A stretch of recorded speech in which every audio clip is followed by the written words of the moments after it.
মুসলমান ভাইরা, আল্লাহ তাআলা বললেন অন্তরের মধ্যে কম্পন তৈরি হয়ে যায়, এটা সাধারণ কোনো বিষয় নয়। সাধারণ কোনো কারণে অন্তরের মধ্যে কম্পন তৈরি হয় না। অন্তরের মধ্যে কম্পন তৈরি করতে হলে আল্লাহ তাআলার প্রতি পরিপূর্ণ ভয় থাকা লাগবে। যাদের অন্তরের মধ্যে আল্লাহ তাআলার প্রতি পরিপূর্ণ ভয় আছে, আল্লাহ তাআলার প্রতি যাদের অন্তরে পরিপূর্ণ ভালোবাসা আছে, আল্লাহ তাআলার উপর পরিপূর্ণ আস্থা যাদের অন্তরের মধ্যে আছে, এরাই হচ্ছে খাঁটি ইমানদার। আর যাদের ভিতরে পরিপূর্ণ তাকওয়া আছে, এদের অন্তরের মধ্যেই কম্পন তৈরি হয়। বলেন সুবহানাল্লাহ। মুহতারাম হাজিরিন, আমি আপনাদের সম্মুখে সূরাতুল আনফালের 2 নম্বর আয়াতে কারিমা থেকে তেলাওয়াত করেছি। আল্লাহ রাব্বুল আলামিন এই আয়াতে কারিমার মধ্যে বলেন, ইন্নামাল মুমিনুনা আল্লাযীনা ইযা যুকিরাল্লাহ ওয়াজিলাত কুলুবুহুম। আল্লাহ রাব্বুল আলামিন বলেন, প্রকৃত ইমানদার, খাঁটি ইমানদার হচ্ছে তারা যাদের সামনে আল্লাহ তাআলার বরত্বের আলোচনা করা হয়, যাদের সামনে আল্লাহ তাআলার কুরআন এবং হাদিসের আলোচনা করা হয়, এই আলোচনা শুনে তাদের অন্তরের মধ্যে কম্পন তৈরি হয়, তারা হচ্ছে খাঁটি ইমানদার। সকলে বলেন সুবহানাল্লাহ। যাদের অন্তরের মধ্যে কম্পন তৈরি হয়। আরেকটা আল্লাহ তাআলা বলেন, ওয়াইযা তুলিয়াত আলাইহিম আয়াতুহু যাদাতহুম ঈমানা। এবং কুরআনুল কারীমের তেলাওয়াত যখন তাদের সামনে করা হয়, তখন তাদের ঈমান বাড়তে থাকে এবং আল্লাহ তাআলার উপর তারা ভরসা করতে থাকে। এই আয়াতে কারিমার মধ্যেই আল্লাহ তাআলা বলেন, আল্লাযীনা ইউকিমুনাস সালাতা ওয়া মিম্মা রাযাকনাহুম ইউনফিকুন। এবং যারা আল্লাহ তাআলার বিধান 5 ওয়াক্ত নামাজ কায়েম করে এবং যারা আল্লাহ তাআলার পক্ষ থেকে প্রাপ্ত রিজিক থেকে আল্লাহর রাস্তায় যারা খরচ করে, তারা হচ্ছে খাঁটি ইমানদার। উলাইকা হুমুল মুমিনুনা হাক্কান। তারাই হচ্ছে খাঁটি ইমানদার। লাহুম দারাজাতুন ইনদা রাব্বিহিম। তাদের জন্য রয়েছে আল্লাহ তাআলার পক্ষ থেকে সম্মানজনক অবস্থান। ওয়া মাগফিরাতুন ওয়া রিজকুন কারীম। এবং তাদের জন্য রয়েছে আল্লাহ তাআলার পক্ষ থেকে ক্ষমা, এবং তাদের জন্য রয়েছে আল্লাহ তাআলার পক্ষ থেকে সম্মানজনক রিজিক। চিল্লায়ে বলেন সুবহানাল্লাহ। আল্লাহ তাআলার পক্ষ থেকে ক্ষমা এবং আল্লাহ তাআলার পক্ষ থেকে সম্মানজনক রিজিক এবং আল্লাহ তাআলার পক্ষ থেকে জান্নাতের সুসংবাদ। আমরা কে কে চাই একটু হাত তুলে আল্লাহকে দেখায় দেন। নারে তাকবীর। আল্লাহ তাআলা সবাইকে কবুল করেন। সকলে বলেন আমিন। আমার মুসলমান ভাইরা, আল্লাহ রাব্বুল আলামিন কুরআনুল কারীমের মধ্যে সূরাতুল আনফালের 2 নম্বর আয়াতে কারিমার মধ্যে আল্লাহ রাব্বুল আলামিন বলেন, ইন্নামাল মুমিনুনা আল্লাযীনা ইযা যুকিরাল্লাহু ওয়াজিলাত কুলুবুহুম ওয়া ইযা তুলিয়াত আলাইহিম আয়াতুহু যাদাতুহুম ঈমানা। আল্লাহ রাব্বুল আলামিন বলেন, খাঁটি ইমানদার হচ্ছে তারা যাদের সামনে আল্লাহ তাআলার বরত্বের কথা বলা হয়, আল্লাহ তাআলার জিকির যখন করা হয়, এই সমস্ত ইমানদার ব্যক্তিদের অন্তরের মধ্যে কম্পন তৈরি হয়ে যায়। চিল্লায় বলেন সুবহানাল্লাহ। আল্লাহ রাব্বুল আলামিন বললেন, নিঃসন্দেহে যাদের ভিতরে আল্লাহ তাআলার জিকিরে কম্পন তৈরি হয়ে যায়, তারা হচ্ছে খাঁটি ইমানদার। আর যারা খাঁটি ইমানদার, তাদের জন্য রয়েছে সুসংবাদ। কাল কিয়ামতের কঠিন ময়দানে বিনা হিসাবে হাসতে হাসতে আল্লাহর তৈরি জান্নাতে চলে যাবে। খাঁটি ইমানদার হচ্ছে তারা। তো অন্তরের মধ্যে কম্পন তৈরি হওয়া, এটা তো সাধারণ কোনো বিষয় না। সাধারণ বিষয় কি? আল্লাহর বরত্বের কথা শুনলে আমাদের অন্তরের মধ্যে কম্পন তৈরি হয় কি? সকলে বুকে হাত দিয়ে বলেন, অন্তরের মধ্যে কম্পন তৈরি হয়? অধিকাংশ মানুষের অন্তরের মধ্যে কম্পন তৈরি হয় না। কারণ কি? আল্লাহ তাআলার ভয় আল্লাহ তাআলার মুহাব্বত, আল্লাহ তাআলার প্রতি ভালোবাসা, আল্লাহ তাআলার প্রতি ঈমান পরিপূর্ণভাবে আমাদের অন্তরের মধ্যে নাই। কথা বলেন ঠিক কিনা? আমার মুসলমান ভাইয়েরা, আল্লাহ তাআলা বললেন অন্তরের মধ্যে কম্পন তৈরি হয়ে যায়, এটা সাধারণ কোনো বিষয় নয়। সাধারণ কোনো কারণে অন্তরের মধ্যে কম্পন তৈরি হয় না। অন্তরের মধ্যে কম্পন তৈরি করতে হলে আল্লাহ তাআলার প্রতি পরিপূর্ণ ভয় থাকা লাগবে।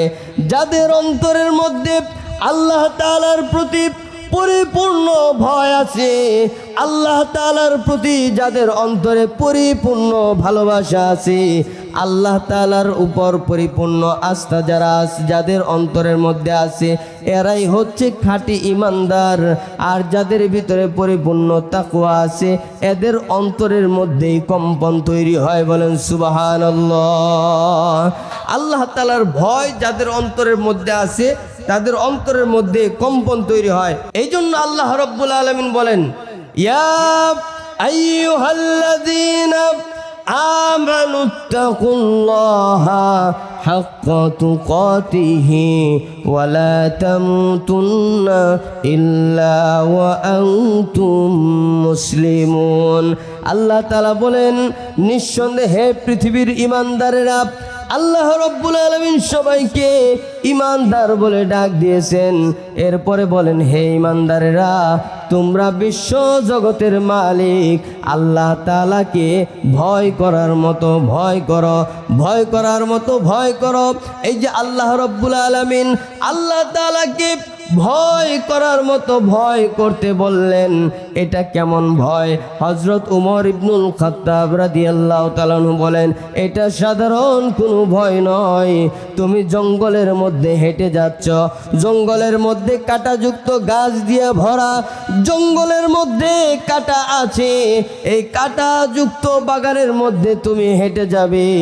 তুমি যখন ওই জঙ্গলের ভিতর দিয়ে হাঁটবে, হাঁটার সময় পায়ের ভিতরে কাঁটা ঢুকে যাওয়ার ভয় থাকবে। এই কারণে তুমি যেমন সতর্কতা অবলম্বন করবে, অনুরূপভাবে দুনিয়ার জমিনে তোমার অন্তরের মধ্যে যদি আল্লাহর প্রতি পরিপূর্ণ ভয় থাকে, তাহলে তোমার অবস্থা কেমন হবে জানো? আল্লাহ রাব্বুল আলামিন বলেন, এই বান্দাটার অন্তরের মধ্যে পরিপূর্ণ ভয় থাকবে। ভয় থাকার কারণে সে কোনোদিন কবিরা গুনার মধ্যে লিপ্ত হবে না, সে কোনোদিন সগীরা গুনার মধ্যে লিপ্ত হবে না, সে কোনোদিন মানুষের উপর জুলুম করবে না, সে কোনোদিন ঘুষ খাবে না, সুদ খাবে না। এই ব্যক্তিগুলা কোনোদিন অন্যায়ভাবে মানুষদেরকে গুলি করে হত্যা করবে না। কথা বলেন ঠিক কিনা? যাদের অন্তরের মধ্যে আল্লাহ তাআলার ভয় আছে, এরা কোনোদিন অন্যায়ভাবে মানুষ হত্যা করতে পারে না। কথা বলেন ঠিক কিনা? আল্লাহর ভয় হচ্ছে জবাবদিহিতার ভয়। জবাবদিহিতার ভয়কে তাকওয়া বলে। এই পৃথিবীর জমিনে হাজারো মুসলমান শাসন ব্যবস্থা কায়েম করেছিলেন। আমরা মুসলিমদের শাসন ব্যবস্থার ইতিহাস জানি, কিন্তু তাদের শাসনামলে কোনোদিন জুলুমের খবর আমরা পাইনি। কথা বলেন ঠিক কিনা?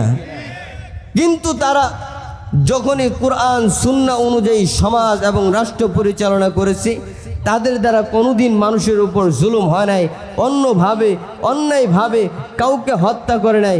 কিন্তু যখনই কোরআন হাদিসের নীতি বাদ দিয়ে তন্ত্র মন্ত্র আর গণতন্ত্রের অনুসরণ করে সমাজ পরিচালনা করতে গিয়েছে, তখন এদের দ্বারা সমাজের উপর জুলুম হয়েছে, এদের দ্বারা রাষ্ট্রের উপর জুলুম হয়েছে, সাধারণ মানুষগুলা জুলুমের শিকার হয়েছে, ন্যায় বিচার কোনোদিন পায় নাই। কথা বলেন ঠিক কিনা? এই জন্য আমরা জালেমদের উত্থান দেখেছি, পতন দেখেছি। এই জালেমদের পতনের জন্য হাজারো মায়ের বুক খালি হয়েছে। কথা বলেন ঠিক কিনা? আর আমরা মায়ের বুক খালি করতে চাই না।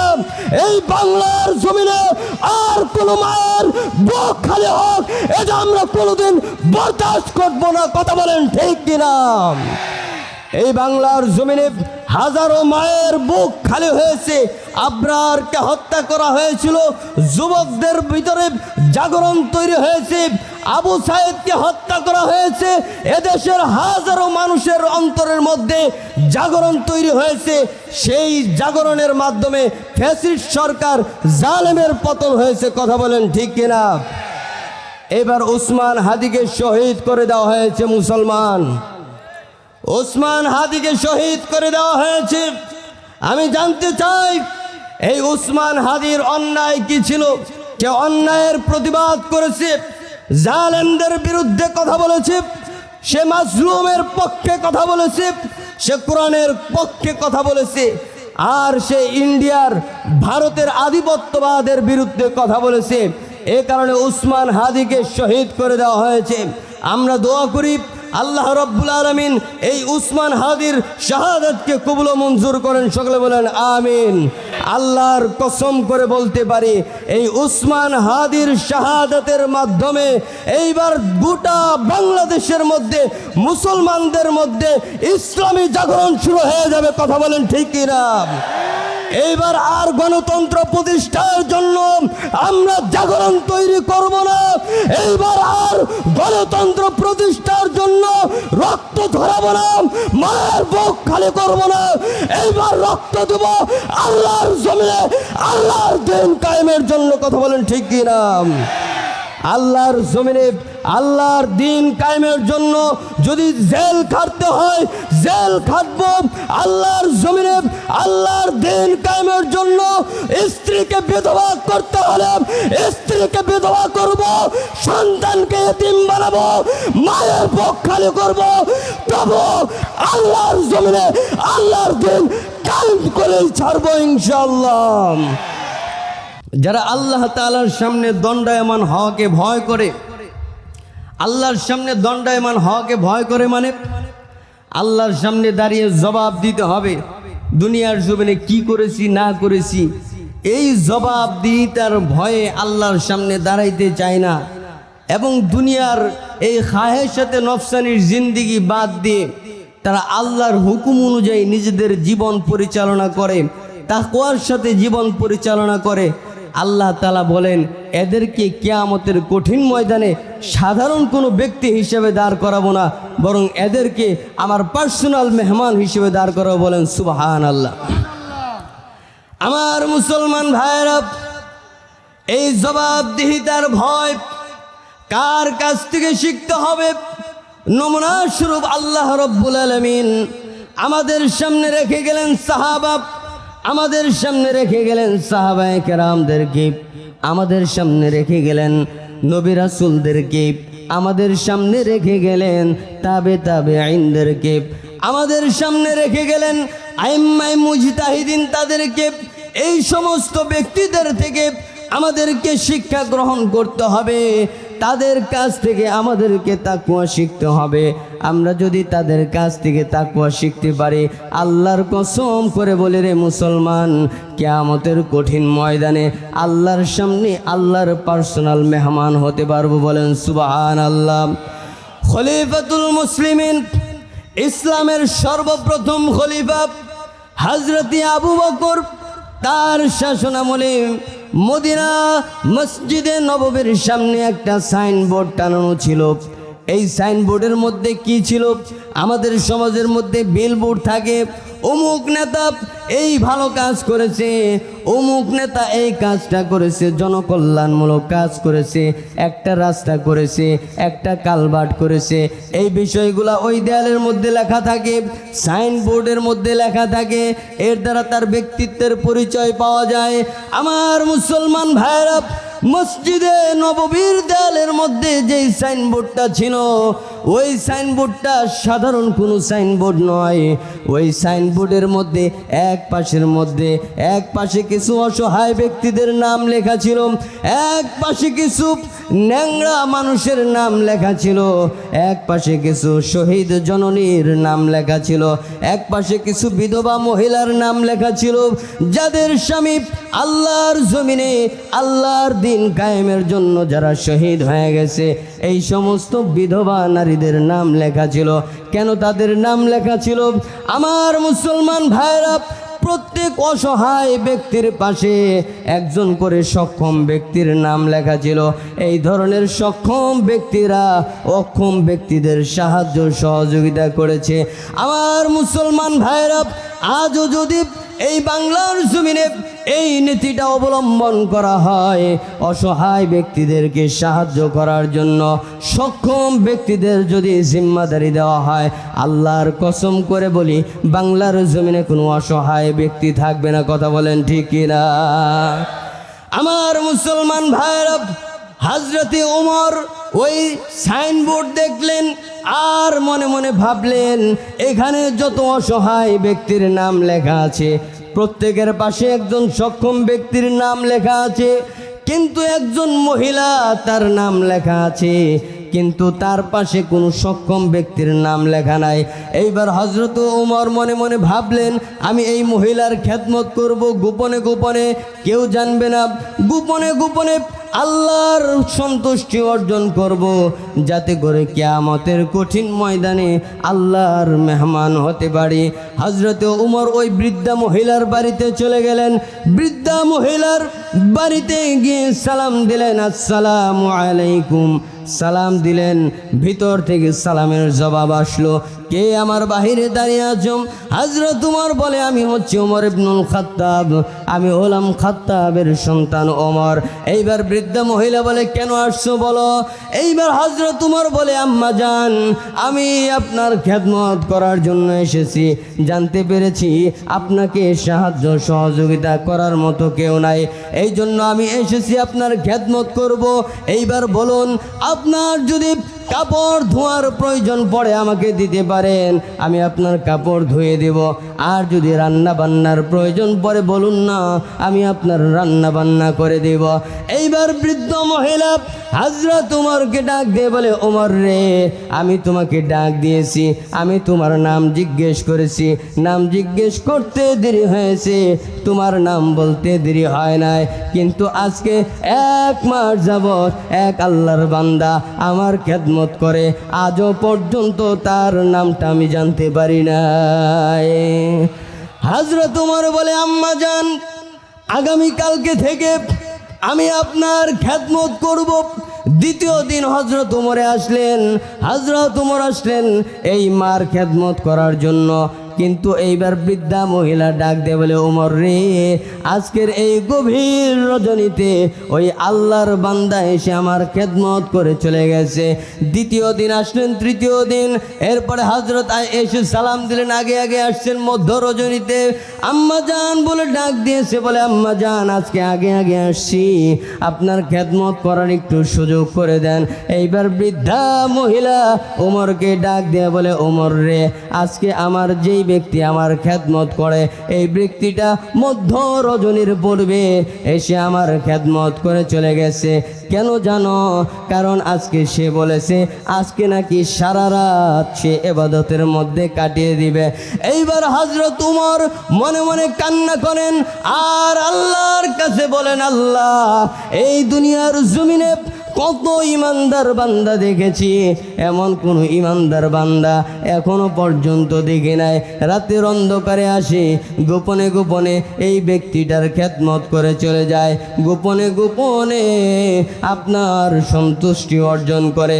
তাহলে তো বোঝা যায় কিয়ামতের কঠিন ময়দানে গোপনে গোপনে জান্নাতে চলে যাবে। এইবার হযরত ওমর চতুর্থ দিন এশারের নামাজ জামাতের সাথে আদায় করে আগে আগে চলে আসলেন। আজকে খেদমত করার জন্য আসেন নাই, আজকে শুধু জানতে চান কোন সেই ব্যক্তি, যেই ব্যক্তিটা গোপনে গোপনে খেদমত করে আল্লাহকে খুশি করে।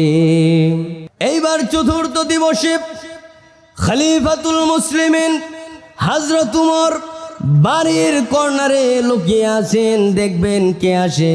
কিছুক্ষণ পরে দেখলেন একজন ব্যক্তি চাদর মুড়ি দিয়া ওই বৃদ্ধা মহিলার বাড়ির ভিতরে ঢুকেছে, ঘরের ভিতরে ঢুকেছে। এই বৃদ্ধা মহিলার খেদমত করে আবার চলে যাচ্ছে। খলিফাতুল মুসলিমিন হযরত ওমর দেখলেন কে যেন চাঁদেও চাদর মুড়ি দিয়া এই বৃদ্ধা মহিলার ঘরের ভিতরে প্রবেশ করেছে, আবার গোপনে গোপনে আল্লাহকে খুশি করে গোপনেই চলে যাচ্ছে।